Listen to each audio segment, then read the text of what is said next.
2025 में जो लोग यामाहा की FZS को ख़रीदना चाहते हैं, अब इस बाइक की प्राइस इतनी ज़्यादा हो चुकी है कि वो कंफ्यूज हो गए हैं कि यार इसको ख़रीदें या फिर कोई और बाइक ख़रीद लें। तो इस वीडियो में मैं आपको बताऊंगा कि इस नई यामाहा FZS हाइब्रिड मॉडल को आपको ख़रीदना चाहिए या फिर नहीं ख़रीदना चाहिए, इसकी कमियां क्या हैं और खूबियां क्या हैं, किन लोगों के लिए बेटर रहेगी, पूरा डिटेल से इस वीडियो में बात करने वाले हैं। तो सीधा वीडियो की शुरुआत कर देते हैं, लेकिन उससे पहले छोटी सी आपसे रिक्वेस्ट है कि देखो भाई, आपको हमारी वीडियो पसंद आती है तो प्लीज़ आप इस वीडियो को लाइक करें, शेयर करें, क्योंकि हम बहुत ही डिटेल में आपको बताते हैं जिससे आपके घर बैठे ही जानकारी कर पाएँ। तो देखो, यहाँ पर मैंने बेस मॉडल को भी खड़ी कर दिया है और ये टॉप मॉडल है। बेस मॉडल और इसमें मात्र 10,000 रुपये का अंतर है, लेकिन जब कोई 1,60,000, 65,000, 70,000 रुपये तक पहुँच जाता है तो फिर वो ये सोचता है कि यार इसको ख़रीदें कि उसको ख़रीदें, इतने में तो पल्सर आ जाएगी, इतने में तो अपाचे आ जाएगी, इससे ज़्यादा पावरफुल आ जाएगी। बहुत सारी कन्फ्यूजन हो जाती हैं। तो उन्हीं कन्फ्यूजन को तो मुझे इस वीडियो में दूर करना है ना, जो आप लोगों के मन में है। तो देखो, आज की डेट में अगर आप यामाहा FZS का ये टॉप मॉडल लेते हैं SMG मोटर, मतलब साइलेंट स्टार्ट के साथ, तो पता है आपको कितने की पड़ेगी? मात्र 1,75,000 रुपये की। अब यहाँ पर जो यामाहा के फैंस हैं, जो अभी तक प्लान बना रहे थे कि नई यामाहा FZS को ख़रीद कर लेकर आएंगे, वो थोड़ा सा यार दुखी होंगे कि यार बहुत महंगी हो गई है। लेकिन महंगी हुई है तो मैंने आपको सारी चीज़ें दिखा दी हैं। देखो, मैंने आपको दिखाया, एक बार दिखा देते हैं, फिर से इस वीडियो की शुरुआत कर रहे हैं। तो देखो, इधर से आकर दिखाना भाई मीटर को। यहाँ पर मैं आपको दिखाता हूँ कि मीटर इसमें नया आ गया है। ये नया TFT मीटर, मतलब जो R15 का मज़ा आपको इसी में मिल रहा है। नई स्विच आपको मिल रही है, यहाँ पर नया ये स्विच आपको मिल रही है, ठीक है।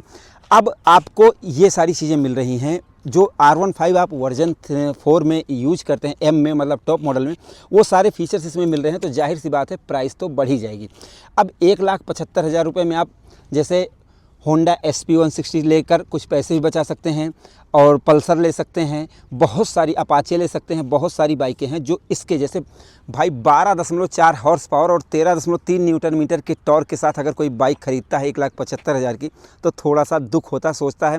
उसको हर कोई यही बताता है कि यार ये तो अंडर पावर है, तुमने क्यों ख़रीद ली, ठीक है भाई। तो अब थोड़ा सा डिटेल से बात करते हैं। तो देखो, जो लोग, पहली बात मैं इसको खड़ी कर देता हूँ।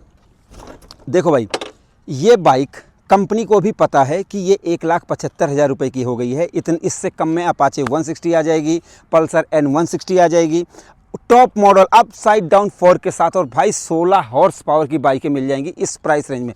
तो कंपनी को भी ये पता है, लेकिन कंपनी को ये ज़रूर पता है, वो जो जैसे यामाहा कंपनी, मुझे लगता है कि वो नंबर्स में बिलीव नहीं कर रहे हैं इस समय। वो ये सोच रहे हैं कि हम अपनी बाइक में प्रीमियम से प्रीमियम फीचर्स भरते जाएंगे, जो कोई भूला विसरा आएगा वो इसको ख़रीद लेगा। तो अब अगर इतने फीचर्स के साथ ये बाइक अगर आपको ख़रीदनी है तो आप इसको ख़रीदें कि ना ख़रीदें, वो हम सीधा इसकी बात करते हैं। तो देखो, इसकी प्लस पॉइंट क्या है? ये एक प्रीमियम बाइक है, बेहतरीन चलती है, बेहतरीन माइलेज देती है, सिटी राइडिंग, हाईवे राइडिंग कहीं पर भी हो एकदम परफेक्ट है। और इसके अलावा जैसे ये 4th जनरेशन है, तो इसमें जैसे मेंटेनेंस अगर देखा जाए तो जैसे चैन का हुआ या इंजन का हुआ, इतना जल्दी नहीं आता, लेकिन पार्ट इसके भी महंगे हैं और जो बाइक आप खरीदेंगे उसके भी महंगे हैं। जैसे इसमें से इन्होंने रेगुलेटर हटा दिया है, डायरेक्ट CDI में सारी चीज़ें कर दी है, तो वो भी महंगा होगा। इसमें एक बार इसका मीटर दिखाना, अगर ये मीटर रहेगा, ठीक है, फीचर्स अच्छे ही नहीं होते हैं, आप उनको समझो पहले। जैसे ये जो मीटर आप देख रहे हैं, ठीक है, ये वाला मीटर कम कीमत में आएगा, लेकिन जो ये TFT मीटर आप कलरफुल मीटर देख रहे हैं भाई ना, जिस दिन ये ख़राब होगा उस दिन आपके अच्छे खासे पैसे, लगभग 20,000 भी लग सकते हैं। यहाँ पर देखो, इस स्विच के भी आपको पैसे देने पड़ेंगे।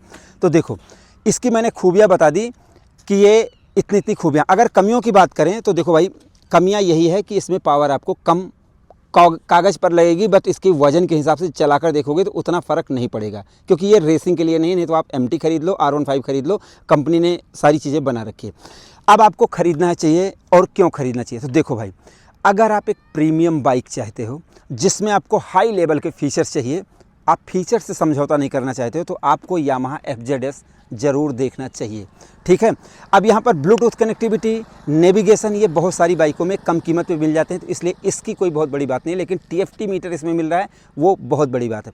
इसके अलावा जैसे 41 mm का अप टेलीस्कोपिक सस्पेंसन मिलता है, जो डे बाय डे यूज में ज़्यादा काम आता है, तो इसलिए आप सस्पेंसन बेहतर चाहते हैं तो इसकी तरफ आपको देखना चाहिए। मैं खरीदने की बात नहीं कर रहा हूँ भैया, ये आपके व्यक्तिगत विचार हैं, और भी दुनिया में पूछो उसके बाद खरीदो। ऐसा नहीं कि मेरी वीडियो देखने के बाद खरीदो, क्योंकि 1,75,000 रुपये कोई मजाक हक नहीं है खरीदने के बाद मुझे मत जैसे कुछ कहना, क्योंकि मैं सारी चीज़ें आपको बता रहा हूँ। तो देखो सस्पेंशन क्वालिटी बेटर, टायर आपको बेटर क्वालिटी के चाहिए तो आपको इसको खरीदना चाहिए। पीछे देखो 140 mm का वाइड टायर है, ठीक है।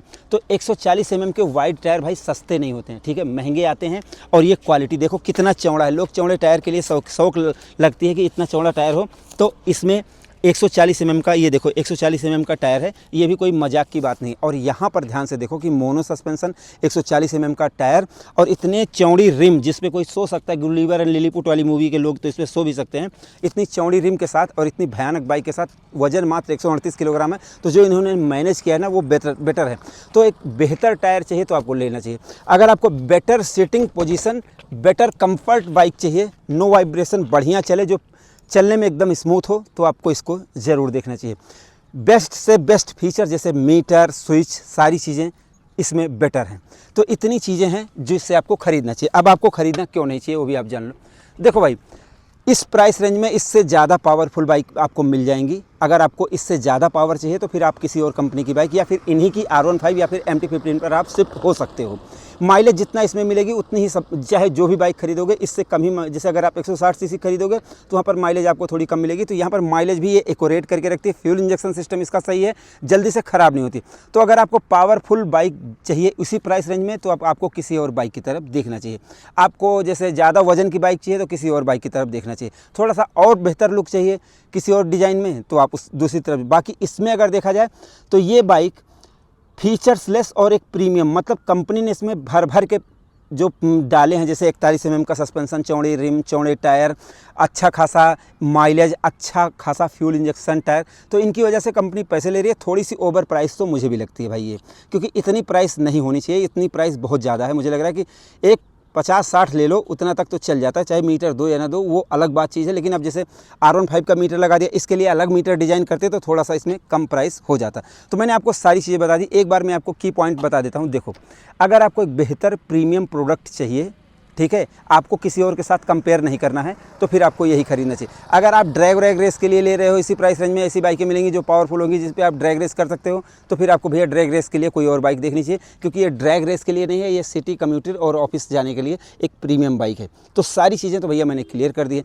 अब आप लोग बताओ कि आपको ये बाइक पसंद है कि नहीं पसंद है। अब यामाहा के फैंस अगर आप हो तो आप मेरी वीडियो को लाइक करो, शेयर करो। और हाँ, प्राइस बता दूँ, 1,75,000, 1,65,000, 10,000 रुपये का अंतर है। इनके अलावा जो वर्जन 3 मॉडल आता है वो कम में आता है, बट ये वाला मॉडल भले फीचर्स दे दिया लेकिन मुझे थोड़ा सा महंगा लगता है। आपको क्या लगता है, आप अपनी राय जरूर दें। और इस नई यामाहा FZS वर्जन 4 की या फिर हाइब्रिड आप कहें, इसकी एक कमी मुझे लगती है कि भाई इसका जो टर्निंग रेडियस है ना, ये कम लगता है मुझे। ये देखो, ये जो रेडियस है ना, जैसे अगर आप सिटी में डे बाय डे यूज़ करते हो, जैसे एक बार मोड़ने के लिए आपको कई बार मोड़ना पड़ेगा, हैंडल काटना पड़ेगा, ये चीज़ कमी लगती है मुझे। इसको थोड़ा सा टर्निंग रेडियस को बढ़ाना चाहिए। वीडियो पसंद आई हो प्लीज़ लाइक से सब्सक्राइब फॉलो जरूर करें। धन्यवाद।